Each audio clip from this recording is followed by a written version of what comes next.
그렇다면 최근에 그 더불어민주당에서요, 그 중진 의원들이 그 특히 지난해부터 올해 초까지 뭐 쇄신 대상으로까지도 지목됐었던 86그룹 의원들이 주도가 돼서 공부 모임을 좀 만들고 있는 것 같아요. 이건 긍정적인 신호입니까?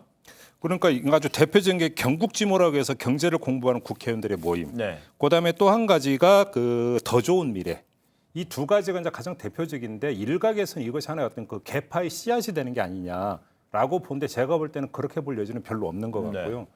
특히나 어떤 거 공부하겠다면 저는 이건 박수치고 그러니까 더 하라고 열심히 하라고 좀 이야기를 해야 될 것 같아요. 특히나 어떤 경제 같은 경우는 아마 이런 문제의식에 깔려있다는 민주당 의원들은 자꾸 우리들이 좀 경제에 약하다라고 하는 어떤 보수 쪽의 그러니까 지적이 많은데 그거에 대해서 아니라고 이야기해도 소용없으니까 좀 그러니까 내공을 좀 닫자 이런 차원에서 시작을 했던 것 같고요.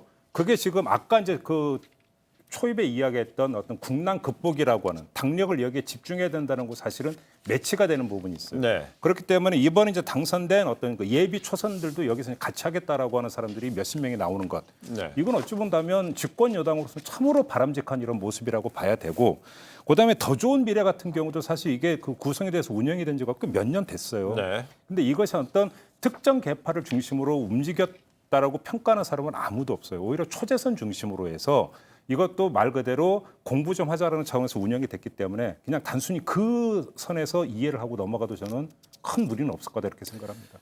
네. 그러니까 이제 양면성이 있습니다. 뭐 국회의원들이 모여서 공부하겠다는데 그거를 탓할 사람이 누가 있겠어요? 공부만큼 좋은 게 어디 있습니까? 우리나라에서. 그런데 이제 말씀하신 대로 세력화하면 안 되겠고요.